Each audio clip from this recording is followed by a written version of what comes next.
نن کلیپ کې زه انتهایی ضروري او قیمتي خبرې تاسو ته ښایم چې دا مختصر دي، خو موږ او تاسو لا په باندې ډېر زیات ثواب ملویږي. موږ لا پکار داري چې په دا رمضان کې موږ وړه وړه سورتونه یاد کړو. ان اعطیناک الکوثر سوره 3 ایتونه دی، انتهایی په اسانه باندې یادېږي. والعصر ان الانسان لفی خسر دا سورت آسان دی.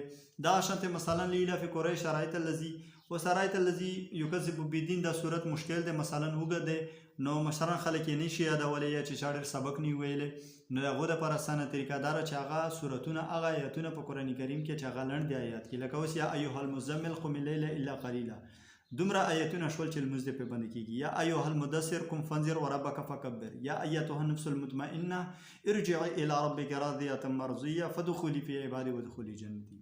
لنډ دي، خو دا پکې مونږ او تاسو یادولی. جنازه یاده کړو، دعای قنوت پکې یاده کړو، اذان پکې صحیح کړو، اقامت پکې زده کړو، شپږ نمبر یې پکې زده کړو، اعلان پکې زده کړو، د علماو سره ناسته پاسته کوو، د هغو بیانونه مونږ اورو.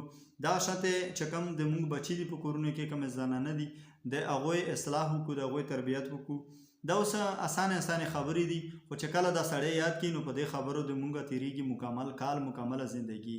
نو کوشش دا وکړو چې دا رمضان الله رب عزت د یو موقع او د غنیمت په طریقه مونږ له راکړی دی چې د دې نه ښه بھرپور پیدا مونږ او تاسو اوچته کړو.